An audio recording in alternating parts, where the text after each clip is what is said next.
talking some tight zone development, okay, kind of how just from everything from the ground up, or meaning from our alignment, our footwork, our read, and then some drills that I like to do to kind of simulate these looks in practice in our drill structures. We're also ultimately trying to create spatial awareness with these with the drill structures, as well as create muscle memory as far as pressing heels and all the little intricacies of the scheme. And so the first drill, we'll show the drill first, and I'll show it on film and kind of show how I teach the reads and the progressions.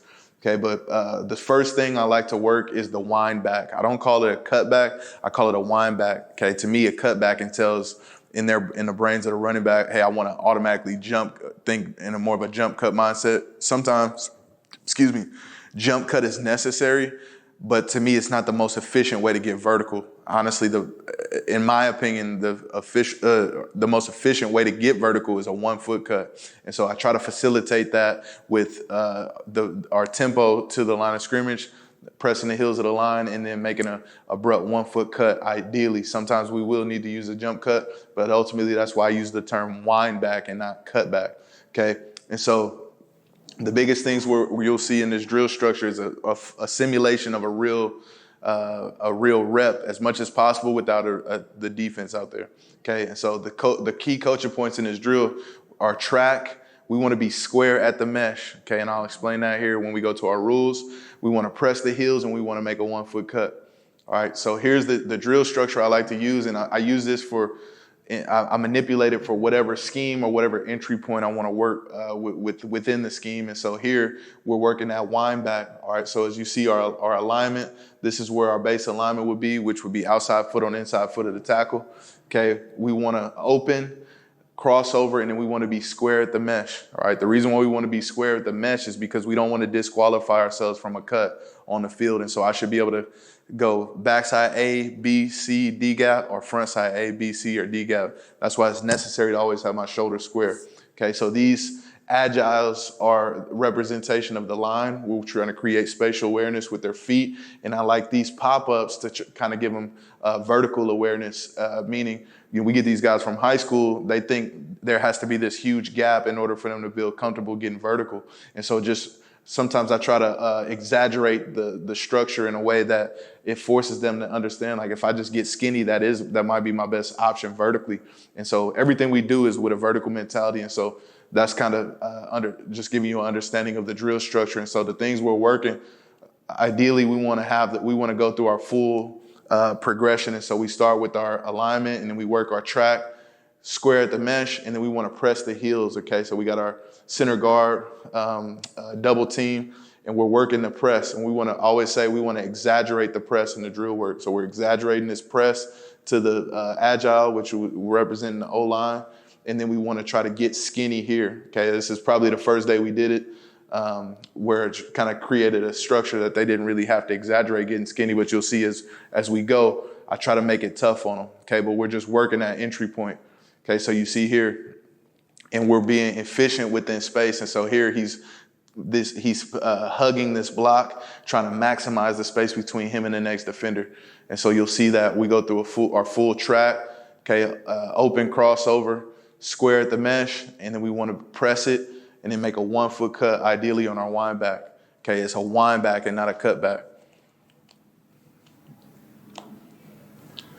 Okay, showing up kind of how it goes to the film, and then this is where we'll get into more of the big picture stuff, the reads and how I teach it, how I teach those elements of it. Okay, so here, this is a clip. We're going fast right here. All right, but how I teach our running backs, we're going to read the first thing head up to our side of the center. Okay, so here would be tight zone or inside zone left. Okay, we're teaching our guys, we want to read the first thing head up to our side of the center. If there's a head up nose, that's the guy we want to read. If they're in a 4 down look, he's shade or G or 3 tech, that's going to be our read. All right, the reason behind that, I like teaching, in my opinion, this is the best guy to read to facilitate the shoulder square. I believe where my eyes go, my shoulders go. And so in the past, when I've taught guys to read the first D lineman front side, we got to the same exact spot that you'll see him get to on this clip. But the thing that we were missing is the guys were drifting too much front side on their track. And so went back, kind of did some research, did a deep dive on it. And I just felt like getting our eyes to the guy to the side that we're lined up, we're going to not only get to the same spot, but it's going to kind of facilitate that being square at the mesh a little bit, because where my eyes go, I feel like that's where my shoulders are going to go. Okay, and so you see here, so going back to our drill structure, we want to press it, okay, press the heels, and then we want to hug the vertical seam. And so these two blockers right here is why I like those pop-ups, right, to kind of give them a good feel and good spatial awareness, as you see there. Okay, and so we always want to ideally we want to try to create an arm tackle. Once again, it's a wind back, so notice his feet, he's not cutting back. Okay, honestly, probably could have pressed it another step. We're not doing great right here. You know, this guy's kind of coming off the block, and so he had to get off of it a little bit quicker. Ideally, if we had a little more control of this block, we take one more step, make a cut off our left foot, and so now that we can accelerate through this gap. Okay, I thought he did a pretty good job navigating it. Okay, ultimately, it's not in a perfect world that would have taken place, but we always just want to try to create an arm tackle. And so that's why it's necessary to work with the pop-ups. We want to try to create this as far as our spatial awareness, so we have an opportunity for that. Okay, and so now that we understand the kind of the coaching points, I'll go through it a couple more here and kind of buzz through them a little quicker. Okay, now, so here's a kind of a wider wind back. All right, and so now I don't consider this a jump cut. All right, but now notice our footwork has to change in order for us to get all the way back to that backside B to C gap area. As you see here, square at the mesh, and now I have the ability to physically to get back here. All right, once again, we don't want to disqualify ourselves from a cut on the field by not being square at the mesh. Okay, and we want to try to create an exaggerated drill structure to make it easier when we get to the game situations. Still got my agiles here. I didn't have to wholesale change the drill. Okay, but we're working just a different entry point on our wind back. All right, showing how it shows up here in a game situation. That specific entry point. You'll see it here. Okay, so here's an example. Now we have a head up. All right, so once again, our reads when we're talking tight zone, we're reading the first thing head up to our side of the center. We got a head up nose right here. So basically, where I teach my guys I don't tell them where the ball should go. I tell them where the ball can't go, and I let them pick the first vertical opportunity opposite of that. And so you'll see here. I still need to press it for clarity, but right now I know the ball cannot go there.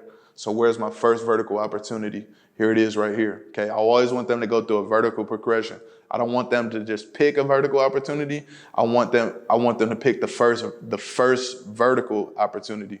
Okay, so he's looking, he knows the ball can't go here. Where's my first vertical opportunity? Here's my first vertical opportunity. You can see his eyes here. He's going through that vertical progression right now. Okay, as he's approaching the line. Okay, so we get that wind back.